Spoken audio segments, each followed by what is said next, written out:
What's up, guys? What's going on? I'm Paul. This is Pauline Theology's daily devotional.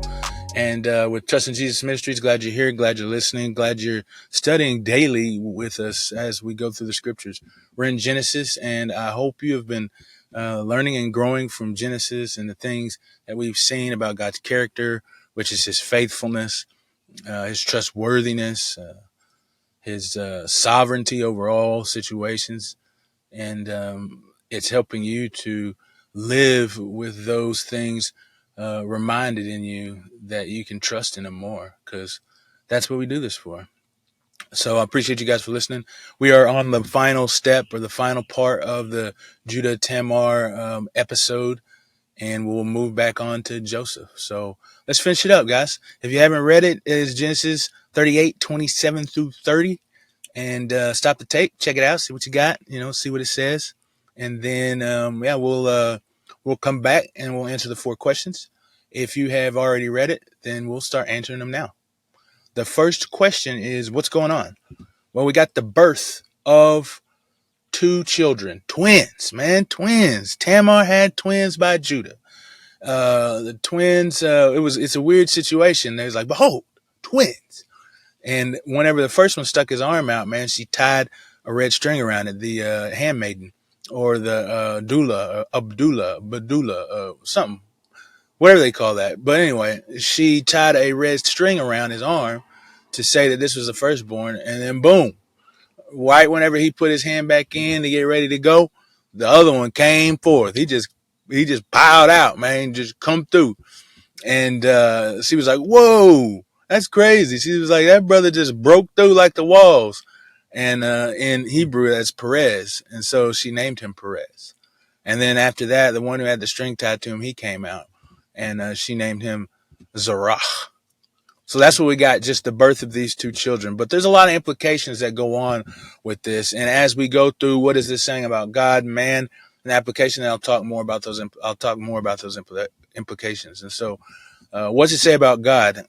And this is something you probably wouldn't be able to get from just reading it, because it doesn't say a whole lot, but I'm going to talk to the future about what's happening. And so what's this is saying about God? Because the writers or the readers of this in its time understand what's happening as they've read it multiple times, and so when they see this stuff, they know the implications of what's happening to the people and to the characters that surround themselves in all of these stories.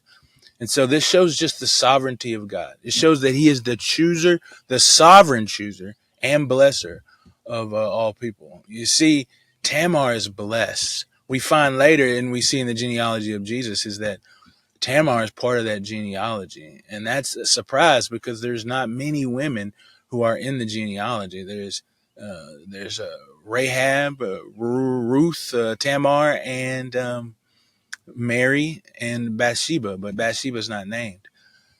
And so we see Tamar as part of that. And why?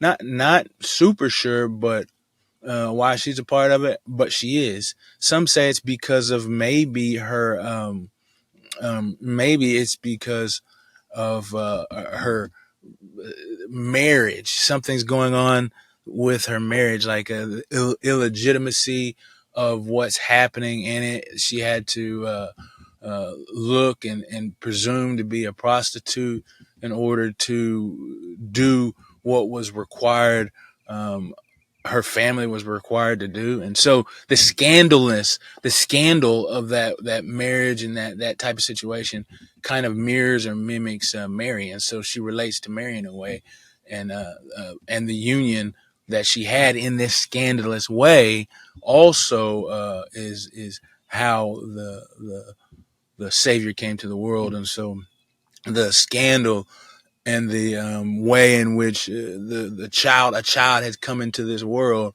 is kind of scandalous. And so it maybe mirrors Mary in that way, but we're not totally sure. But we do know that God chose sovereignly Tamar for this position, man. And she is part of a genealogy that is going to last forever. Her story is going to be told, and she has been called righteous. And so that's awesome that God has chose her to be that way. And he has blessed her too, that even though despite the things that her surroundings had tried to stop her from being able to carry out and produce, that God in his sovereignty still blessed her. We got a person who is just a mean dude, I guess, just evil.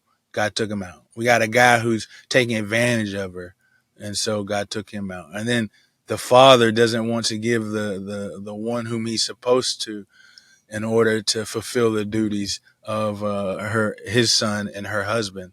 He don't want to do that, but still God blesses her and gives her a child, puts her in the genealogy, and her son becomes a father of Jesus. What's this say about man is just be subject to the will of God. And despite all of the stuff that's happening and going on and all that, it's amazing to see that she was able to humble herself in that way. And secondly, Perez. So Perez is the second born. He breached out. That brother just whoop, popped on out right as his brother was coming out. But yeah, Perez is special because he is not the firstborn, yet he is the one to continue the line of the promise. He's the one to which Jesus bears his name from. It's not his brother Zerah. It's Perez. The second born has usurped the firstborn, and so we're all subject to the will of God. We're all subject to his sovereignty, despite having some kind of class or some kind of reputation or anything like that, because traditionally it should have been Zerach. To according to the way that these patriarchal societies go, it's the firstborn who has all of the rights reserved, and it is not so this way. It seems like God. We go back to that. What's to say about God? Is God's the sovereign chooser, because it was Isaac, it was Jacob, and it's Judah, and not Reuben. We're going to find out later about that as well. And now it's Perez. So this is which is Judah's son, and so this is weird. It's odd, but everybody is subject to the will of God.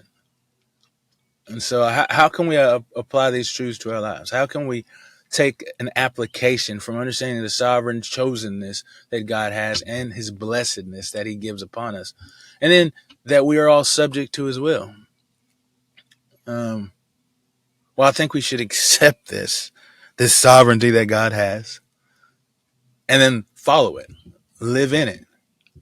It's better to go with the grain than against it. It's a lot smoother and a lot easier for us. I mean, God's going to accomplish his will no matter what, and that happens. And like the story of Samson, and when he ends up getting locked up and busting down walls, his eyes burning out in order to destroy the Philistines. Well, God's will happened. It did, yes. He did what he was required to do. It said that he would destroy the Philistines, or he would begin to overthrow the Philistines. And that's what he did. But he could have done it easier. He could have done it smoother. And so I think that is how we should apply these truths to our lives today, is to walk with God, because we recognize that he's sovereign and we're subject to his will. You see, Tamar, Tamar, Judah, they were both subject to God's will. Tamar had to resort to some risque means because Judah didn't do what he was supposed to do. But in the end, the goal was accomplished. The seed was planted, and Jesus has come forth through it. Hey, I appreciate you guys for listening, and I hope you're ready to get back on to Joseph. I'll see you in the next episode.